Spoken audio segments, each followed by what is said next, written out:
Heureusement que tu es là. On va revenir maintenant sur l'affaire Coé, qui a connu un énorme rebondissement ces dernières heures, puisqu'il a été mis en examen pour viol et agression sexuelle sur mineurs. On va vous faire les 10 révélations, puisqu'on a énormément d'infos à vous donner ce soir, parce que j'ai écouté toutes les chaînes ce week-end, je vous ai raté, on n'a pas compris en fait ce qui s'était vraiment passé. Donc on aura les 10 infos. Est-ce que vous pouvez nous rappeler juste, Michel, de quoi est accusé Coé, parce que c'est vrai que nous, on a été abasourdis par cette affaire. Sébastien Coé a été poursuivi depuis novembre 2022. Son nom circule à la fois sur les réseaux sociaux et également par le biais d'une plainte de celle qu'on prénomme Julie, qui se plaint d'avoir été violée à 2 reprises. Une fois en 2014. En 2014, merci Gilles, et une autre fois en 2022. Cette jeune fille, à l'époque, en 2014, avait 15 ans et elle en a aujourd'hui 25. Donc l'affaire commence comme ça. Sébastien Coé est victime d'une cyberattaque quelque part, c'est-à-dire reçoit des messages infamants. Il va déposer des plaintes et puis on prend aussi en considération la plainte de cette fameuse Julie et d'autres plaintes. Là, il y aura une avalanche de plaintes puisqu'il y a 7 personnes en tout qui se sont manifestées et qui ont déposé plainte, soit pour agression sexuelle, soit pour viol. Donc toutes ces plaintes ont été analysées, ça a pris du temps, des juges d'instruction se sont penchés sur ce dossier et la semaine dernière, Sébastien Coé a été convoqué par la brigade de protection des mineurs, brigade des mineurs. Ça, on va revenir là-dessus puisqu'on aura les 10 informations. D'accord. Dans un instant. Juste, on a la première réaction, une réaction d'exclusivité de Julie. Qu'on a eu aujourd'hui, que nos équipes ont eu aujourd'hui au téléphone, elle réagit à la mise en examen de Sébastien Coé, de Coé en exclusivité pour TPMP. Écoutez ce qu'elle dit. Pour moi, ça a été un réel soulagement de voir cette mise en examen. Ça prouve que je n'ai pas menti, ça prouve que les autres victimes n'ont pas menti non plus. C'est une première victoire, une première reconnaissance, et la justice finira par redonner son verdict puisqu'il y aura encore une enquête, mais ça veut dire qu'ils avaient assez d'éléments pour le juger. Mais en tout cas, je suis déjà soulagée de cette première victoire. J'en pleurerais presque. Elle dit également qu'elle a du mal à se reconstruire, qu'elle souhaite une confrontation avec Coé. Regarde. J'attends une confrontation. Je veux vraiment pouvoir le regarder dans les yeux et lui dire ce que j'ai à lui dire. Je veux juste maintenant passer à autre chose. Passer à autre chose parce que c'est très dur psychologiquement. C'est très dur à se reconstruire après tout ça. Et tous ceux qui m'ont traité de menteuse, franchement, ça remue, ça fait de la peine. Alors, on va revenir sur toute cette affaire et nos 10 révélations sur l'affaire. La première révélation, il aurait donc choisi de garder le silence devant la juge, hein, Gilles. Absolument. Donc la garde à vue s'est passée difficilement et après il a été présenté à 2 juges d'instruction et comme il en a tout à fait le droit, il a choisi de garder le silence. Alors on pense que comme la garde à vue a été compliquée pour lui, il n'a pas eu envie de répéter ce qu'il avait dit, de se voir confronté de nouveau aux déclarations de tous les gens qui avaient témoigné devant la brigade des mineurs et il a choisi le silence pour peut-être plus tard donner ses explications, etc. Mais on pense qu'il s'est complètement fermé, bloqué face au juge. Rien. Certaines sources affirment qu'il aurait énormément pleuré devant la juge. Oui, la garde à vue a été très compliquée pour lui. Oui, la garde à vue a été très compliquée, c'est-à-dire qu'il a été abasourdi. N'oublions pas qu'il se présentait de manière libre devant la brigade des mineurs. Il a été placé en garde à vue 48 heures, garde à vue très très compliquée. À un moment, il n'a plus voulu s'expliquer, il niait. Ça s'est mal passé, il faut le dire, avec les enquêteurs de la brigade des mineurs. Et puis, après les 24 premières heures, il a commencé à s'effondrer, à faiblir. Et face au juge, effectivement, il a pleuré, il était complètement effondré et abasourdi de l'ampleur qu'a pris l'affaire. Il ne s'y attendait pas du tout. Personne n'a de ses nouvelles. Deuxième information, personne n'a de ses nouvelles depuis la fin de la garde à vue. Il est complètement retranché, ce qui est aussi tout à fait son droit. Mais il est extrêmement choqué, ainsi que ses proches, que sa compagne. Encore une fois, il ne s'y attendait pas du tout. Pour le moment, il ne communique pas. Il essaye de digérer. Il communique avec ses avocats pour faire appel, on y reviendra, du contrôle judiciaire. Mais il est extrêmement choqué. Il est dévasté. Voilà le mot que l'on m'a employé. source du dossier. Troisième information, hein, parce qu'on il a missionné 3 proches pour gérer ses affaires. Oui, il est plus en état de gérer lui-même. Il y a sa société BeAware donc qui va assez mal. Puisqu'il n'y a plus de travail pour cette société. Les 24 membres de la société ont été licenciés. Donc du coup, il a mandaté des gens pour tenter de trouver des solutions. Est-ce que ce sera trouver des clients, assurer la survie de l'entreprise? Voilà, on n'exclut pas une cessation d'activité de cette société assez rapidement, Cyril. Quatrième info, Énergie aurait voulu garder les équipes de Koei, ce qu'il a refusé. C'est tout à fait vrai. Alors, on a 2 sources. Énergie a dit, voilà, il y a 24 personnes dans BeAware. Sans Koei, Monsieur Sébastien Koei, sans vous, on vous propose de donner du travail à ces gens. Il a refusé sur le thème de « S'il y a continuité, c'est avec moi. Sans moi, il n'y a pas de continuité ». Ce qui, une fois que ça a été révélé, parce que au début, beaucoup de membres de sa société n'ont pas eu connaissance de cette information. Quand ils l'ont apprise, quand ils ont entendu ça, ils sont entrés dans une colère noire. Et selon nos informations, un ancien membre de son équipe, aurait même porté plainte contre lui. Voilà, il y a un mécontentement global en estimant que Koei, en quelque sorte, par ce refus vis-à-vis d'Énergie, a empêché cette personne. Il pensait revenir, ça aussi. Lui, il pensait... Ah non, mais je ne juge pas. Bien sûr, lui, il pensait revenir. Il faut se souvenir que lui, au début... Pour lui, c'était d'un commun accord une cessation provisoire de son émission et qu'il pensait revenir. D'ailleurs, quand il a appris qu'il ne revenait pas, c'est là qu'il a attaqué au tribunal de commerce. Il a été débouté, mais il a fait appel. 5e information, et elle est importante, on en sait plus sur les accusations d'agression sexuelle. Parce qu'on n'a rien de concret. Qu'est-ce qu'il a fait concrètement? Alors, on aimerait savoir. Absolument. Ce qui a été très étonnant, en fait, c'est qu'on n'a pas détaillé ce qui s'est réellement passé. Ah oui. Et voilà. Donc... il y avait des plaintes, Michel le soulignait. Il y a eu plusieurs plaintes, mais à la fin, Cyril, ce qui a été retenu contre lui lors de la mise en examen ne correspond pas tout à fait aux plaintes initiales. Parce qu'entre les plaintes initiales et l'audition face à la brigade des mineurs, d'autres victimes présumées sont intervenues et ont contacté la brigade des mineurs. Voilà. Donc il est mis en examen pour 4 faits. Viol sur une adolescente de 16 ans en novembre 2014. Viol, on vous dit viol, c'est vraiment... c'est viol sur une adolescente de 16 ans. Oui, absolument. C'est l'affaire de Julie qui avait témoigné ici. Ils entrent en contact, elle va le voir à Genève. Il lui impose, selon elle, il est mis en examen, une fellation. À ce moment-là, novembre 2014, mis en examen pour ça. Par rapport à Julie, il y a également une affaire qui s'ajoute, c'est corruption de mineurs. Cette corruption de mineurs, elle est établie pour les enquêteurs entre 2014 et 2016. Qu'est-ce que ça signifie? Vous savez qu'on avait dit au début, et Julie avait été impactée par ça, oui mais Julie, pourquoi avez-vous gardé contact avec Koei? Eh bien les enquêteurs ont retourné ça. Ils disent aujourd'hui, ce n'est pas qu'elle voulait garder contact, c'est qu'elle était sous emprise. Et quand c'est une emprise par rapport à un mineur, 2014-2016, avec des messages, une volonté peut-être, selon les enquêteurs, de la faire taire, ça s'appelle corruption de mineurs. Donc il est mis en examen pour ça.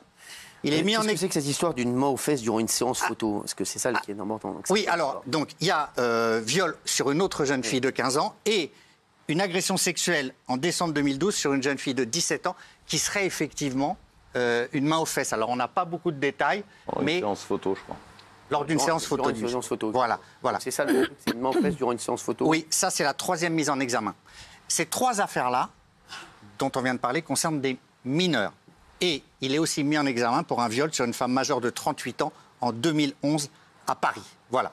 Alors il peut y avoir d'autres plaignantes qui se manifestent. L'instruction judiciaire établira pour les autres plaintes qui ont été jugées comme prescrites s'il y a une prescription glissante, c'est-à-dire si les juges y reviennent. Mais pour le moment, voilà les 4 faits que l'on reproche à Sébastien Koei.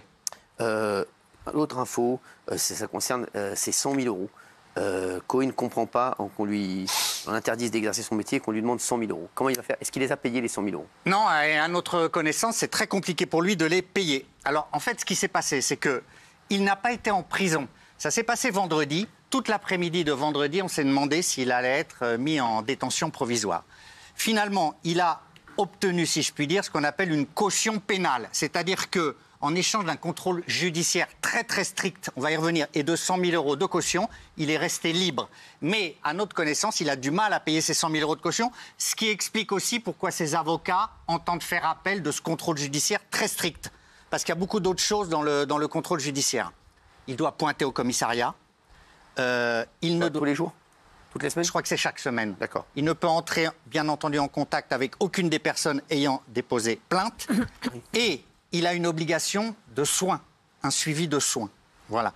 Et il ne peut pas, interdiction d'exercer certaines activités pour éviter la réitération des faits. Il ne peut plus être animateur radio. Si jamais il voulait l'être et si une station désirait l'embaucher en ce moment, il n'en a pas le droit. D'anciens collaborateurs ont été entendus également. Ça explique aussi ce que je viens de dire. C'est le point suivant. 10 membres de son équipe, au moins, ont été entendus, dont plusieurs femmes. Ces femmes ont été entendues par la brigade des mineurs depuis plusieurs mois. Les questions étaient extrêmement précises. Les gens qui ont été entendus ont même été étonnés de ce que savaient, c'est leur boulot, mais les enquêteurs de la brigade des mineurs. Et les questions étaient extrêmement précises. Avez-vous constaté, au moment de votre embauche, ou avez-vous été mis au courant au moment de l'embauche d'autres personnes d'avances sexuelles qui leur auraient été faites? Avez-vous vu des avances commises par Sébastien Coët par rapport à des femmes ou jeunes femmes du public? Avez-vous remarqué, lors de toutes ces années, une addiction au sexe de Sébastien Coët? Avez-vous connaissance des pratiques sexuelles de Sébastien Coët? Et là, ça a été très très loin parce que on a posé des questions directes. Je vais vous les donner, hein, des questions directes à certaines personnes. Avez-vous entendu parler du fait que Sébastien Coët pourrait pratiquer la sodomie? Avez-vous entendu parler de pratiques liées à l'urologie? Voilà, c'est des questions très directes. Hein. Je ne fais que rapporter des questions qui ont été posées à certains membres de l'équipe par les enquêteurs. Donc les questions ont été extrêmement directes, si je puis dire extrêmement brutales. Et les collaborateurs ont répondu. Alors, contexte global, je ne rentrerai pas dans les détails, mais globalement, les membres de l'équipe ont été assez durs avec Sébastien Coët. Ah. Voilà. C'est incroyable. Voilà. Ce qui a renforcé. Ouais. C'est quand même incroyable, ça, les mecs, hein, derrière. Non, mais c'est fou, ça, excusez-moi, c'est fou.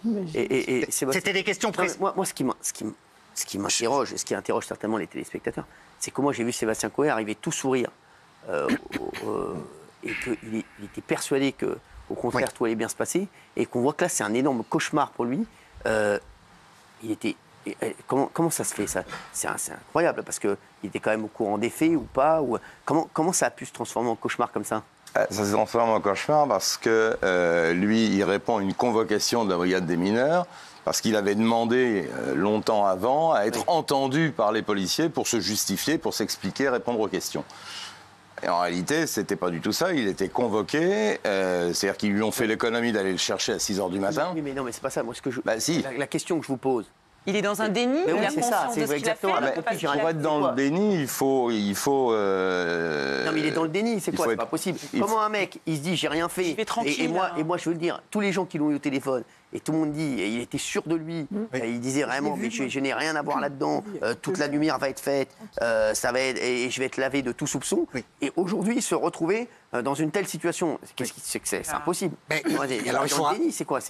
Oui, il conteste totalement. C'est-à-dire que lui, il estime qu'il n'y a pas eu viol, il estime qu'il n'y a pas eu agression sexuelle, il dément. Et lui, il voulait faire valoir son bon droit à propos de la plainte qu'il a déposée de tentative d'extorsion de fonds. C'est ce qu'il avait dit dès le départ. Pour lui, ce sont des gens qui ont œuvré. Oui, mais non, mais au-delà de ça, les faits, quand on peut vous parler de 4 viols ou je sais pas, c'est un truc de fou, les mecs, quand même. Il n'y en a pas qu'un, quoi, il y en a plein. Non, mais sans rigoler, Géraldine, il y en a beaucoup, tu vois. Le problème, c'est le chiffre. Soit il a conscience de ce qu'il a fait, soit il n'y a rien, soit il y a un problème. Soit il n'a rien fait aussi, c'est possible. Ah oui, c'est ça. Il n'a rien fait, mais il a mis en examen. Ce qui justifierait d'ailleurs son attitude de j'arrive décontracté et d'un seul coup, tout me tombe sur la gueule. Il a mis en examen. Oui, lui, il dit qu'il n'a rien. Et là, on parle de 4 viols. Il y a un gros décalage entre. Il y a un énorme décalage entre lui, ce qu'il dit, et il explique. Il y a un truc que je comprends pas, c'est pourquoi il a obligation de soins alors que c'est pas prouvé encore ce qu'il a fait. Alors, l'obligation de soins, c'est à titre préventif, puisqu'on le met en examen. En prévention, on fait des soins psychologiques. C'est-à-dire qu'il y a le choix entre le mettre en prison, dans ces cas-là, en disant, bon, au moins, là, en prison, là, on le laisse sous contrôle judiciaire, à condition qu'il consulte un psychologue ou un psychiatre. Je pense qu'il préfère aller voir un psychiatre que d'être en prison. Ah, mais c'est fou quand même. Alors, en plus, il y a une autre information, c'est que Julie, on a entendu il y a un instant, aurait reconnu elle-même des mensonges durant son audition. Alors, oui. c'est quoi, Alors ça, c'est quoi, Michel? C'est important. Et la principale plaignante, elle aurait reconnu des mensonges lors de son audition. C'est pas vraiment des mensonges, c'est une omission. D'accord. C'est-à-dire qu'elle montre aux policiers des SMS de Sébastien Coé, qui sont des SMS équivoques, je ne vais pas rentrer dans les détails, mais elle oublie, ou en tout cas elle a effacé les messages qu'elle lui avait envoyés. C'est ça, voilà. Donc, et on retrouve ces messages, parce que maintenant un téléphone c'est traçable, il y a une traçabilité, donc les services techniques ont retrouvé ces messages, et là on lui met le nez ou la main dans le pot de confiture, en disant vous nous avez menti en fait. Vous n'en donnez qu'une partie de...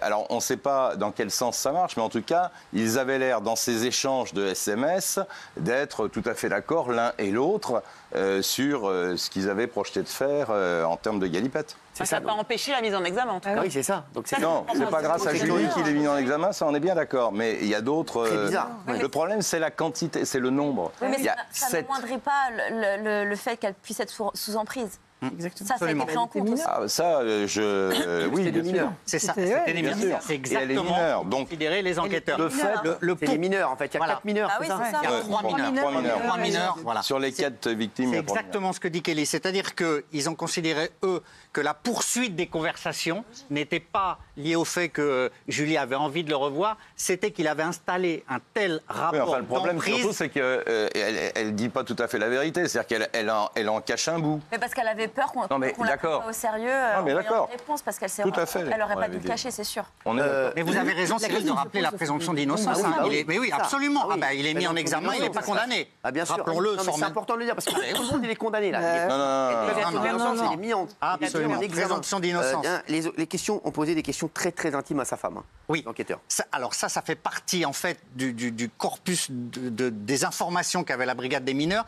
Ils avaient tellement de choses sur les pratiques sexuelles de Sébastien Coé qu'ils ont demandé à sa femme si elle avait connaissance de ces pratiques, qu'est-ce qu'il aimait, etc. Donc ça a été très dur pour elle, très intime. Quoi comme question? C'est quoi? C'était sodomie, des pratiques urologie, des pratiques entre guillemets, non pas extrêmes, mais voilà. C'est parce qu'il voulait confronter la pratique intime consentie de Sébastien Coé avec ce que décrivaient les plaignantes. Vous voyez, Urologie, c'est quoi? c'est... Parce que depuis tout à l'heure, j'ai l'impression que je suis en cours de sciences nat. Là. Non, mais c'est... C'est Ah, d'accord. C'est par exemple uriner sur, Oui, enfin. uriner sur quelqu'un. Ok, ou- bon. Non, mais C'est bon, j'ai compris maintenant. C'est bon. Pour ça, j'avais pas capté le bail. Non, il n'y a pas de souci. Non, je suis pas Ah non, médecin. mais enfin bon. Quoi? Qu'est-ce qu'il y a, Michel? Pas rien, je suis pas sûr que ce soit utile de rentrer dans ces Ah oui, détails-là. bien sûr, bah oui, c'est pour ça. La justice, pardonnez-moi Ouais. Michel, mais Ah, la mais on n'est pas la raison. justice, et oui. Mais non, on mais n'est pas le on tribunal. relate des faits, il a raison, Gilles. Bah oui, si c'est ce qu'ils ont posé comme question, Ah oui, oui. il aura le droit Ah oui, de ça, le on dire. sait. Ils font la justice tous Après les comme soirs, on l'a dit, Michel, on rappelle la aussi, présomption d'innocence. Absolument. Et vraiment, moi je vous dis, je trouve qu'il y a eu un. Là, pour l'instant, il est encore innocent. Donc il est innocent. Donc Absolument. Il faut le dire. Oui, il C'est vrai qu'il a conteste pas- formellement. Il n'a pas mangé ni dormi durant sa garde à vue. Non, la garde à vue s'est très très mal passée parce qu'il a été choqué, il ne s'attendait pas du tout à ça. Lui, il venait, il pensait ressortir libre, bien entendu, il ne savait pas qu'il allait être placé en garde à vue. Et il pensait qu'on allait aussi lui poser beaucoup de questions sur l'extorsion de fonds, ce qui n'a En pas fait, été le pas cas. du tout. Et en fait, très très peu. Qui a le dossier. Exactement, Merci. voilà, c'est Merci. pas la même procédure. Merci. Allez, merci Michel, merci Gilles. Tout de suite, commissaire Magellan sur.